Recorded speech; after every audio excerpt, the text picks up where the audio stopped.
Charles the Great. How y'all doing now? Hope all is well. Happy weekend, happy weekend. This is Canada Day, long weekend in foreign. Yeah, I'm making this video. Sohria Alexander and Mr. Bird Boss of Setlisi. How y'all doing now? Hope all is well with y'all.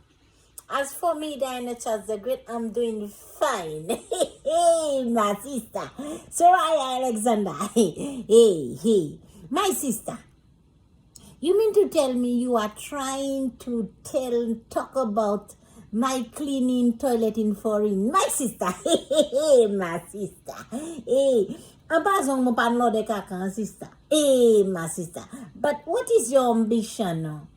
You trying to diss your sister in Christ, Diana Charles, that she's cleaning white people backside in foreign and cleaning their toilets. Hey, my sister. Hey. My sister, that is what I love to do in foreign, cleaning white people toilets on their backside. Ou pas qu'on est ça start toujours? My sister. Sister in Christ, how long have you been in St. Lucia? And you have been, videos I say, part of it for Sohria Alexander and the other one is for Bird Boss. Okay? And Setlisi. Bon. Now, let me tell you something. Sohria Alexander, I have an ambition.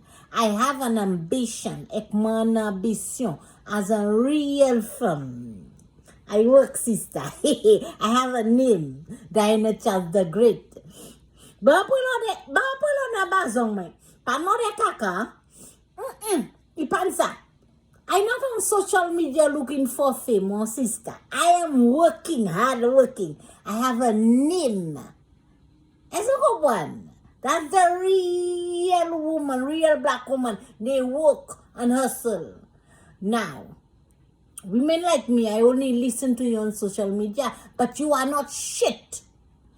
Makakute pièce femme ki ka coupe chive yo ek ka be bald head. Real woman supposed to carry their hair.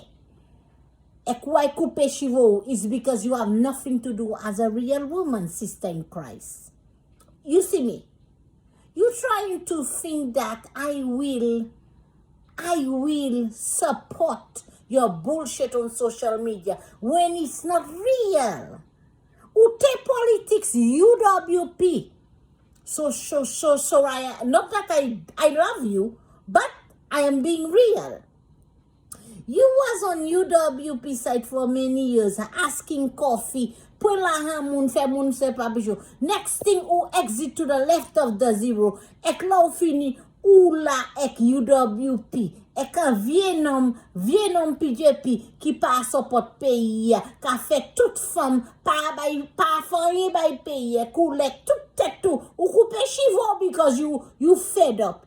Which side are you on, sister in Christ?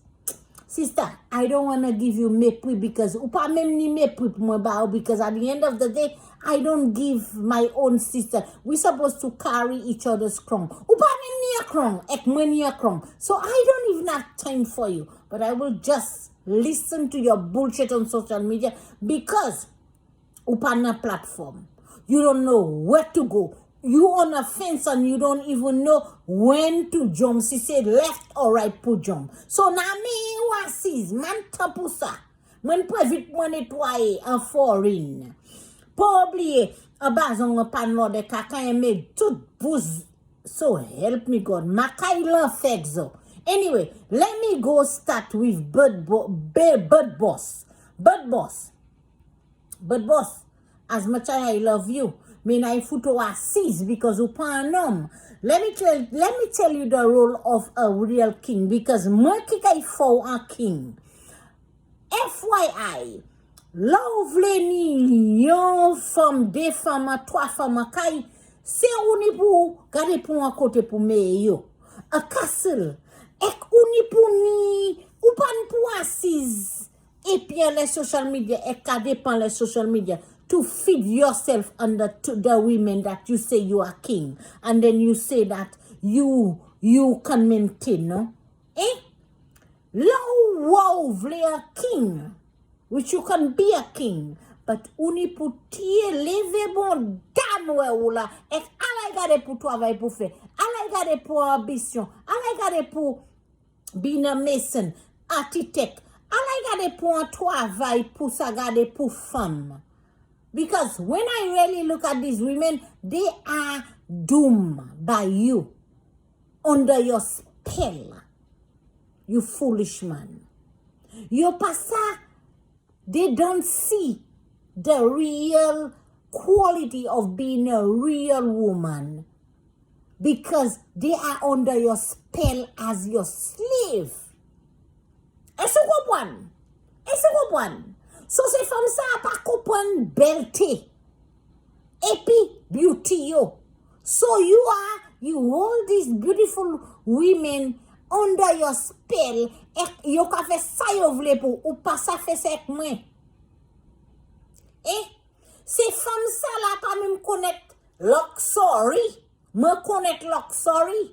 And by the way, Bird Brain, Bird Boss, trela mwen pou evite ki paye mwen trela mwen ni tout bagay mwen, plus mawi mwen. You say on social media that Maui me don't know under trailer. I'm too blessed to be stressed to deal with useless people like you all.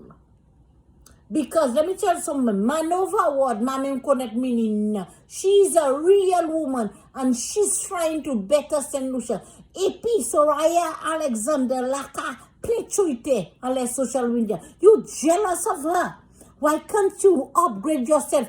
Ou coupe chivo, mais we got to one try to run as Madam Prime Minister of St. Lucia.